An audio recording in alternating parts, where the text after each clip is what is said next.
आदरणीय बंधुओं, माताओं व मेरी प्यारी बहनों, राधे राधे।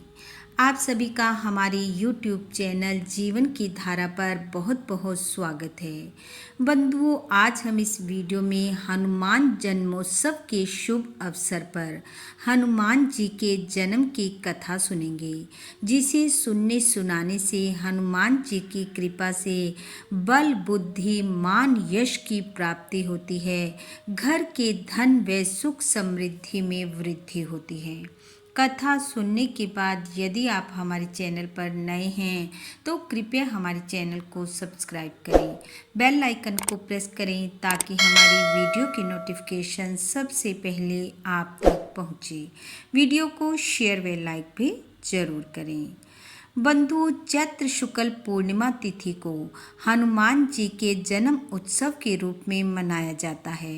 हनुमान जी अष्ट सिद्धियों व नव निधियों के दाता हैं। जिस जातक पर हनुमान जी की शुभ कृपा बन जाए, उसके जीवन में सुख समृद्धि निरंतर बढ़ती रहती है।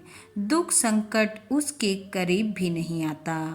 बंधुओं, हनुमान जी का सुमिरन हर समय ही मनुष्य के लिए कल्याणकारी होता है। आज हनुमान जन्मोत्सव के शुभ व मंगलकारी बेला पर स्नान आदि कार्यों से निवृत्त हो स्वच्छ वस्त्र धारण कर हनुमान जी की पूजा करें। घी का दीपक जलाएं, धूप दीप से आरती करें। हनुमान जी को लड्डू, पेड़े या चूरमे का भोग लगाएं। हनुमान जन्म की कथा का श्रवण करें। हनुमान चालीसा पढ़ें, बज्रक बाण का पाठ करें अथवा सुंदरकांड का पाठ करें। पूरा दिन भक्ति भाव से व्यतीत करें और हनुमान जी की कृपा पाएं।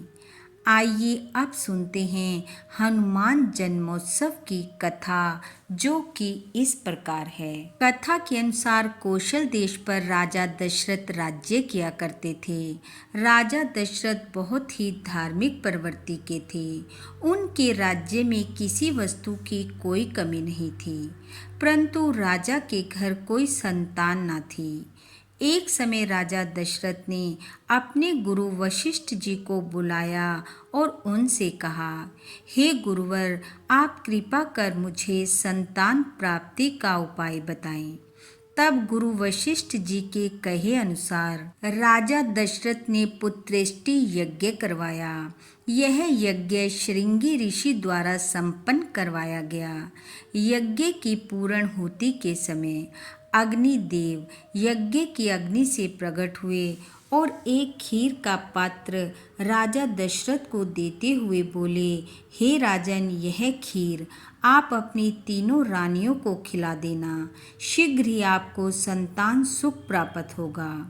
अग्निदेव से खीर का पात्र लेकर राजा ने वह पात्र अपनी सबसे बड़ी रानी कौशल्या को देते हुए कहा, ये अग्निदेव का आशीर्वाद है, आप तीनों मिलकर ग्रहण कर लेना। तब तीनों रानियों ने आपस में खीर को बांट लिया और खाने लगी। जब राजा दशरथ की तीसरी रानी कैकेयी खीर को ग्रहण करने लगी तो उसी समय आकाश मार्ग से एक चील उड़ती हुई आई और खीर के दोने में से कुछ खीर अपनी चोंच में भरकर उड़ गई। उड़ते उड़ते वह चील उस स्थान के ऊपर से गुजरी जहाँ माता अंजना और उनके पति केसरी भगवान शिव की प्रेरणा से प्रेरित होकर तप कर रहे थे। उड़ती हुई चील के मुख से खीर की कुछ बूंदें माता अंजना की हथेली पर जा पड़ी। जब उन्होंने अपने पति केसरी को ये बताया तो उन्होंने कहा, भगवान शिव का प्रसाद समझकर इसे ग्रहण कर लो।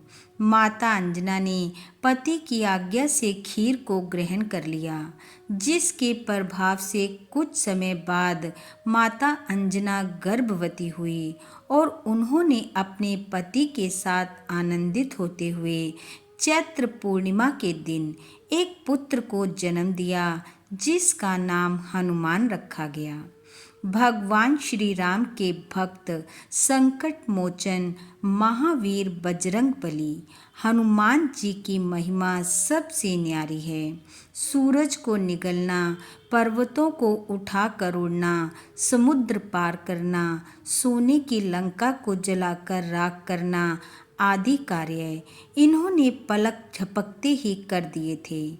हनुमान जी बल और बुद्धि के दाता हैं। कलयुग में इनकी पूजा प्रत्यक्ष देव के रूप में की जाती है। जो भी मनुष्य भक्ति भाव से इनकी पूजा आराधना करता है उसकी पूजा कभी निष्फल नहीं जाती। इनकी पूजा हर तरह की विघ्न बाधाओं को नाश करने वाली, धन वृद्धि व सभी मनोकामनाओं को पूर्ण करने वाली होती है। अतः हनुमान जन्मोत्सव के शुभ अवसर पर हनुमान जी की पूजा कर कथा का श्रवण करें व हनुमान जी की कृपा पाएं। बोलो हनुमान जी महाराज की जय। बंधु, हनुमान जन्मोत्सव की आप सबको बहुत बहुत बधाई। हनुमान जी की कृपा आप व आपके परिवार पर सदैव बनी रहे। आपका घर आंगन खुशियों से महकता रहे। इन्हीं शुभकामनाओं के साथ आप सबका बहुत बहुत धन्यवाद। राधे राधे।